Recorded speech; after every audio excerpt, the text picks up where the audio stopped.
안녕하세요.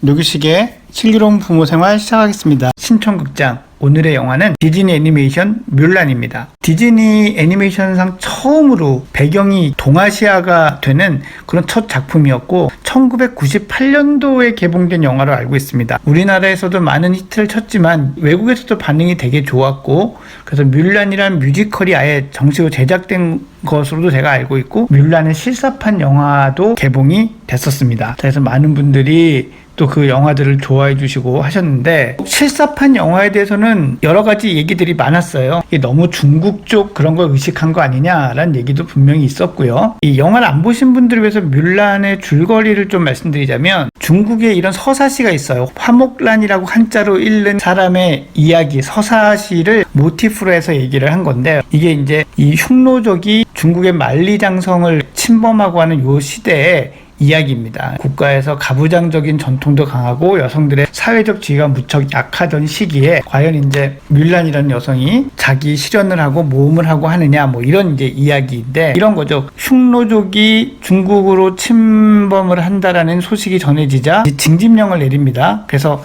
한 가문에서 남자 한 명씩은 군대에 가야 된다라고 하는 거죠. 그런데 이 뮬란의 집안에는 외동딸이었고 뮬란은 남자가 없어요. 군대에 가면 아버지가 가야 되는 거죠. 근데 아버지가 가게 되면 이 아버지가 다른 전쟁에도 참전 용사인데 다리를 다쳤습니다. 그래서 가면 이제 아무래도 잘 뛰지 못하고 이러니 이 전쟁에서 살아 돌아오지 못할 가능성이 큰 거죠. 그러니까 이 뮬란이 남장을 하고 대신 입대를 합니다. 애니메이션 기준으로 말씀드리자면 가서 이제 좌충우돌을 하죠. 뭐 오히려 남자처럼 보이려고 하다가 막 문제를 일으키기도 하고 그래서 미움을 받기도 하고 하지만 흉노족이 막 쳐들어오는데 이 눈사태를 일으켜서 그들을 이제 몰살을 시키죠. 그 공을 뮬란이 세웁니다. 이제 사람들이 뮬란에 대해서 다시 보게 되고 막 이러죠.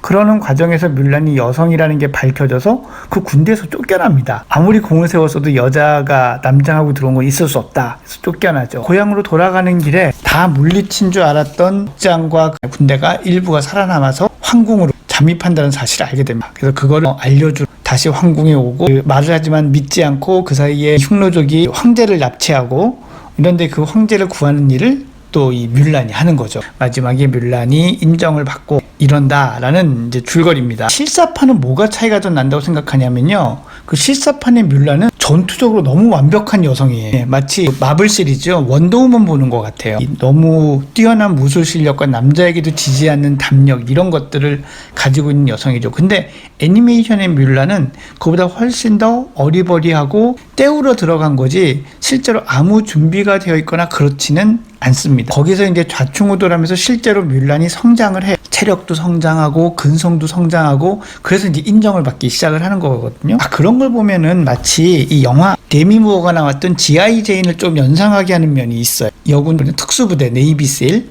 거기서 훈련 받으면서 뭐 여성이라고 차별받고 무시받고 하는 그런 사람이 이제 이겨나가는 영화인데 사실 공교로운 거 이게 비슷한 때 나온 영화란 말이죠. G.I. 제인 개봉일이 97년 8월이에요. 지금 약 22년 전이죠. 이런 게 이제 이슈가 되기 시작했던 거죠. 여자가 남자들의 영역에 들어와서 자신의 역량을 발휘하고 공평하게 대접을 받아야 된다. 근데 그러지 못하고 있다.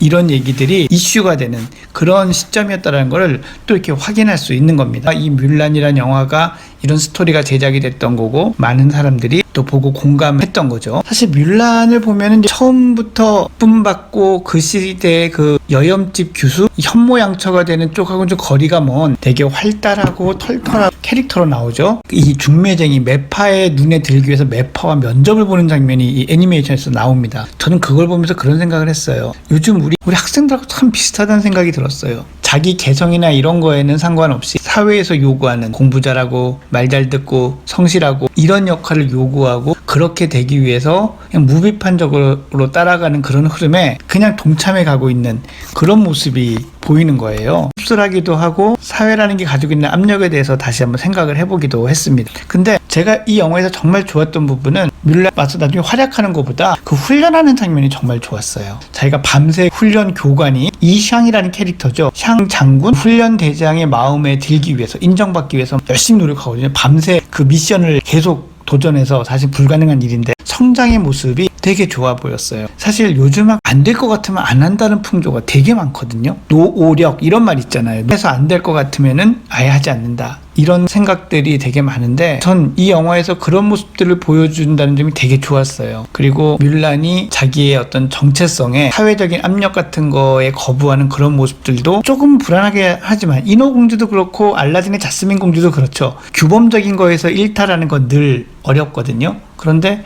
그런 모습으로 성장하고 독립적으로 성장하는 메시지를 준다는 점에서 되게 사실 좋게 느꼈습니다. 이 후에 얘기를 들어보니까 실사판에서 이런 샹 장군하고의 로맨스가 빠진 이유는 이 부대 내에서의 로맨스 이런 게 좀 부적절하게 생각되는 사회적 분위기 이런 것 때문에 빠졌다고도 하는데 그렇게까지 민감할 문제는 또 아니지 않나 라는 생각도 들어서 조금 아쉽기는 했습니다. 그런데 말이죠. 이 이야기는 한번 드리고 싶어요. 뮬란을 분석한 논문이 하나 있더라고요. 그래서 그 논문에서 제가 본 건데 여성 영웅, 여성 히어로를 한 3가지로 구분한다고 합니다. 첫 번째는 개인 중심형, 지고지순한 사랑. 이 사랑을 위해서 내가 역경을 극복하는 거예요. 이 남편을 구한다든지 애인 대신에 아니면 사랑하는 내 사랑을 찾기 위해서 뭔가를 분투하고 사회와 맞서고 뭐 이런 식의 여성 히어로가 한 카테고리가 있고 또 한 카테고리가 가정을 지키기 위해서 아이를 지키기 위해서 가정을 지키기 위해서 부모 형제를 지키기 위해서 이렇게 한 여성 캐릭터가 히어로가 하나가 있고 이제 마지막 한 가지 캐릭터가 국가나 나라나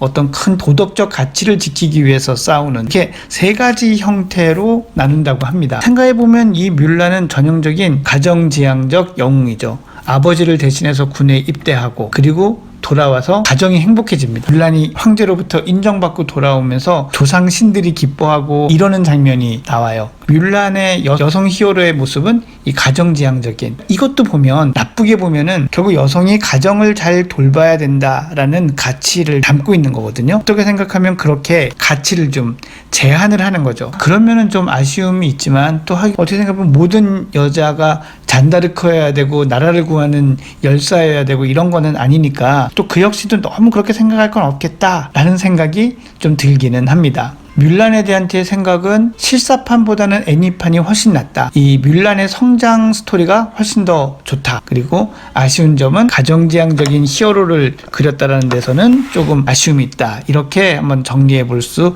있을 것 같습니다. 제가 개인적으로 제일 뭉클했던 장면이랄까 인상적인 장면은 맨 마지막 중에 뮬란이 나라를 구하고 황제로부터 징표를 받아옵니다. 근데 아버지가 그 징표를 받자마자 연못에 던져버립니다. 그리고 너가 돌아온 게 가장 큰 선물이다라고 얘기하는 장면이 있거든요. 딸을 둔 아버지 입장으로서는 그때가 가장 뭉클하고 좋았다고 생각을 합니다. 오늘의 신청극장 아이와 함께 보는 영화 오늘은 뮬란이었습니다.